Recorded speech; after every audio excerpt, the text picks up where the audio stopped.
Brother Lucille, the command center leader of the United States Naval Department. I am excited to present our amazing interview with the Honorable Nickolas H. Currently the Director of Operations Detection and Evaluation for the Department of Defense. He has been nominated by the White House to serve as Assistant Secretary of the Navy for Research, Development, and Acquisition. Mr. Guertin has an extensive 4-decade combined Navy and civilian career in submarine operations, ship construction and maintenance, software engineering, and the development and testing of weapons, sensors, and combat management jobs, including the previous system engineering and defense acquisition. During the interview, he spoke with us about his compelling higher education journey, which we hope will inspire many enlisted service members to consider doing the same. Mr. Guertin has a Bachelor of Science in Mechanical Engineering and an MBA. However, his remarkable journey started with community college. So, let's hear what he has to say about the impact of education not only in his career, but in his life. Enjoy. So tell me about your time in community college. My first foray into community college was through the City College of Chicago on a correspondence course. I was a sailor on a submarine, hard to go to classes, but we were able to do it remotely. Back then, we didn't have like Zoom or any of that kind of stuff. It was actually, stuff in the mail. But I realized that for me, I was going to be writing a lot as part of my future profession, whatever it was going to be, and that having a better handle on being able to write would be important to my future. Then later on, as I was getting towards the end of my obligated service as active duty, I knew I wanted to go. That was my plan all along. Join the Navy, go to college. That was my plan. But I was a little bit weak in some of my math skills, so I took some math classes, calculus. I took the first 2 semesters of calculus there at Olympic College in Bremerton, Washington. And that was at night while the ship was in dry dock, actually undergoing decommissioning. And then my plan from the beginning of getting out and then going to college was coming to fruition. But one of the things that I did was I applied to several different universities. And honestly, my high school transcript wasn't all that great. And so I didn't get accepted to the college of my choice. So I was befuddled by that. But having taken a couple of classes at Olympic College and seeing that they had this nice matched up program where you could just do the first 2 years there and walk right into your junior years, like, wow, this is less expensive, better instructor contact time, less commuting. It was just a no-brainer. So I decided to do my first 2 years there at OC and ended up getting an associate's degree out of it. But there was the road to finish off, and that would come soon. Well, that sounds great. So tell me about your motivation to go to college. Part of it was my father, because he enlisted during the Korean War, and it was an aspect of his evolution as a person that I held in high esteem. And so I wanted to do that too. And did I mention my high school grades weren't all that great? Yeah. So I was going to need to do something a little bit different, and just a little bit of a growth experience. But 6 years is a really long growth experience. But it was worth every hour of it. People sometimes will say, like, as a veteran, thank you for your service. I'm like, hey, I got as good as I gave, and the nation doesn't owe me anything. I found a new turn of a phrase though. When somebody says, thank you for your service, you try this one out for size. Say, you were worth it. Anyway, so the nation's done well by me, and it's worked out. So that was my motivation going in. Somewhat emulating my father, but also some practical needs and a great opportunity for learning something new and doing something different while I was projecting myself into a different kind of a future. So tell me about something from your community college experience that sticks with you today. Well, first of all, I met some great friends that I still have. The courses were, like I said, they were smaller in size. You could get to know the students and the instructors a lot better. I had a particularly good time with my chemistry teacher. He even asked me to do a lecture for the students on the physiological effects of ionizing radiation, which I happen to know something about. And so that getting an opportunity to be a part of the teaching environment as well. And because I was an older student, Sometimes the younger kids would look to some of the older students for a little bit of help. And so that was also a positive aspect of that. I wouldn't say it wasn't easy to do, but it's certainly easier than I thought it was going to be. Not in the big campus, but in a smaller community, helping each other. It was a very positive experience. Well, that's great. So you said that there were some challenges. What are some of the challenges that you had while you were going to college? I would have to say the one that comes to mind as I was thinking about this earlier was, I enlisted in the Carter administration, and education benefits then weren't what they are today. And so self-funding college was not a straightforward thing to do. And about halfway through, before I started my junior year at the University of Washington, go Dogs, I ran out of money. And I took a job at Puget Sound Naval Shipyard, where I actually worked as an enlisted sailor on a couple of submarines. So it was a familiar experience, but it was also pretty good, job for restocking the financial coffers to be able to finish the degree. So that was one. But that was just kind of an artifact of that time. I would say that the academics were hard, but they weren't insurmountable.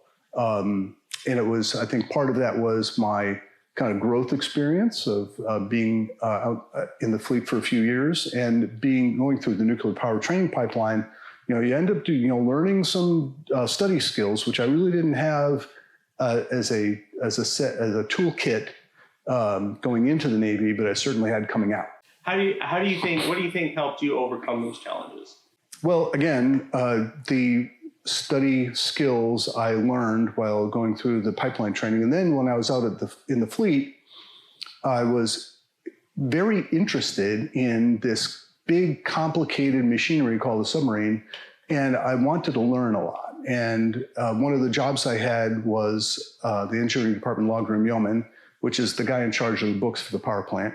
And I self-studied and said, hey, I think I could actually take a shot at being an engineering watch supervisor. So I studied up for it. And initially the command was like, you're a second class. We got people in their second sea tour. We're not going to give you the shot at this. But I kept going at it, and we'll take you seriously. So anyway, the study skills I got out of just the formal training part before getting to sea, and then the extra effort that I did in order to improve my skills, my ability to support the crew in a different leadership position in the power plant was something else that I think was helpful to being successful when I actually came to going to college. Okay. Is that what led to your majoring in mechanical engineering? Well, as a power plant guy, it's a big steam plant, and as an electrician, you're getting your hands dirty, with greasy bearings, and at the time we had motor generators that had big DC machines, and we had to clean them out. You get all dusty, and it was a dirty, good job, but it was definitely very mechanical in nature. It's like when I came to go to college, I was pretty sure I was going to be successful in that. But I just needed to get in there and do the classes and do the hard work to get there. So what led to your decision to go from mechanical engineering into your MBA? Well, as I progressed as a professional, it became clear that the technical part of it was really only half the problem, and that as a budding acquisition professional, I wanted to be a part of the other half of the conversation. What does it take to actually get under contract, have good incentive clauses, understand how the money works, so that the process of building something involves working with people. So that MBA was a real nice matching up between the technical skills of being an engineer with the necessary business and people skills of managing programs. And how do you feel like your college community experience set you up for all of that? Well, I mean, I couldn't have gotten through all of that without that first successful experience with the City College of Chicago, and then those couple of night classes I took while I was still on active duty. I realized I could do it, and it helped me get into that position where, even though I got rejected, it was because of something that happened far in the past that wasn't who I was then. I had those new skills, I had that ability, and I was certain that I could be successful. And how do you feel like community college set you up? It made you successful. How did it set you up as a leader? Like I said, in those smaller classes where as a returning student, some of the younger kids looking for a little bit of help, it gave me a mentoring experience. Also, but just being a member of a crew on a submarine, as you're there for a few years, you become one of the somebody's sea daddy after being somebody's sea pup.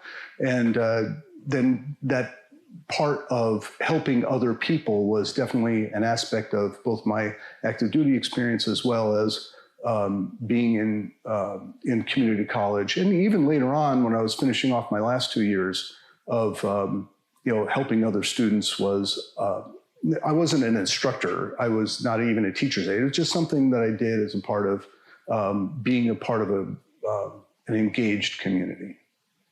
And how do you feel like it got you to the point where now you're being nominated for Assistant Secretary of the Navy for research, development, acquisition? Your community college was the start to that. Right. How do you think that set up that trajectory?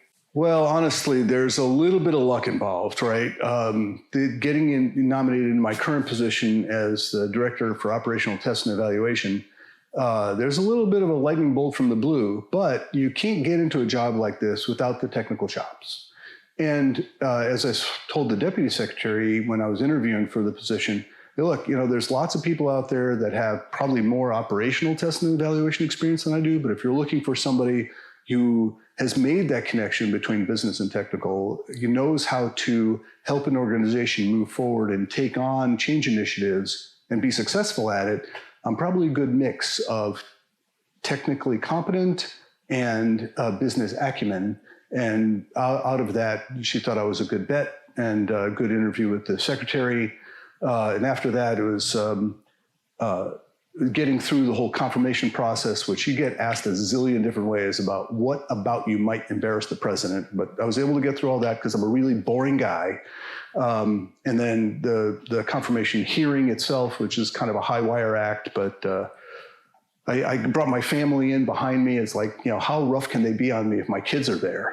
Well, it turns out they're just as rough, but it all worked out. But one of the things that got me even into the position of being able to get nominated to be ASNR-DNA was that I had a prior experience with the Secretary of the Navy. He and I worked together on a couple of different projects, and we had a good working rapport. And so when he expressed to me that he was looking for someone in that position, I was available, and he was happy to take a bet on me in that area as well. So sometimes you get lucky, but you get more lucky through hard work and staying connected with people and nurturing relationships and being a part of a growing community. I think it's probably that early stage nurturing aspect of being in community college that ended up propelling other aspects of my career, and plus a little bit of luck, maybe a lot of luck. So hard work and luck. Yeah. So why do you think that sailors, Marines, and Coast Guardsmen should go to the U.S. Naval Community College? Well, first of all, the way I went through it was the hard way, right? I did things at night while I was at sea. I self-funded. I took time off from making an income. I did join the Navy Reserves, though. So if anybody's considering getting off of active duty, the reserves are a great way to be in college, have a little extra income coming in. The benefits are fantastic. And now that I'm over 60, I actually get money every month. It's pretty wonderful. I veered off of answering your question a little bit, but if that resource is available and you're already in uniform, taking advantage of it to prepare yourself for the next phase of your career, it again is a no-brainer. Okay. Is there anything else you'd like to share with sailors, Marines, and Coast Guardsmen? Personal growth comes from within, but it's supported by the other people around you. So if you have a shipmate who's taking community college classes and struggling a little bit, help them out. If there's somebody you can talk to that is thinking about it but hasn't committed, but you're in the program, help them into it, because the nation gets stronger when our sailors and Marines get stronger. Mentally and emotionally, and I think that's an important part of our future. Okay. Well, thank you very much. Thank you for coming out here today, and thank you for watching.